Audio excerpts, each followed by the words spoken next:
CAA को लेके जो प्रोटेस्ट हुए थे, उन प्रोटेस्ट के कारण भी जापान भारत नहीं आया था।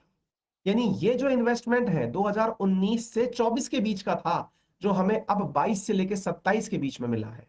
यानी कि जो 5 साल है ना, उसमें 2 साल हम घाटे में चल रहे हैं अभी ऑलरेडी, क्योंकि कोरोना ले बैठा कुछ तो और कुछ हमारे देश में हो रहे प्रोटेस्ट ले बैठे।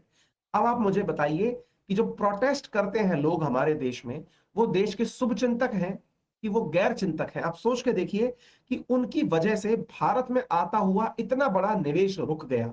आपको मालूम होना चाहिए, जब विदेशी ताकतें आपको सीधे सीधे नुकसान नहीं पहुंचा पाती, तो फिर वो ये इनडायरेक्ट तरीके अपनाती हैं। आप सोच के देखिए कि जिस समय प्रोटेस्ट हो रहे थे, क्या आज तक उस कार्य में कोई परिवर्तन आया? सीएए आज भी वही है जहां पहले था। लेकिन ये प्रोटेस्टर्स कहां चले जाते हैं, जो उस समय इतना जबरदस्त अंतरराष्ट्रीय मीडिया में छाए हुए थे? अब वो सब गायब है। इसके पीछे विदेशी ताकतों का हाथ होता है। बहुत बार ऐसी चीजें देखी गई हैं, डॉक्यूमेंट की गई हैं, लेकिन भारतीय राजनीति में इन बातों को बोलना अपने आप में किसी द्वंद से कम नहीं होता है, इसलिए लोग केवल राजनीति कह के रह जाते हैं।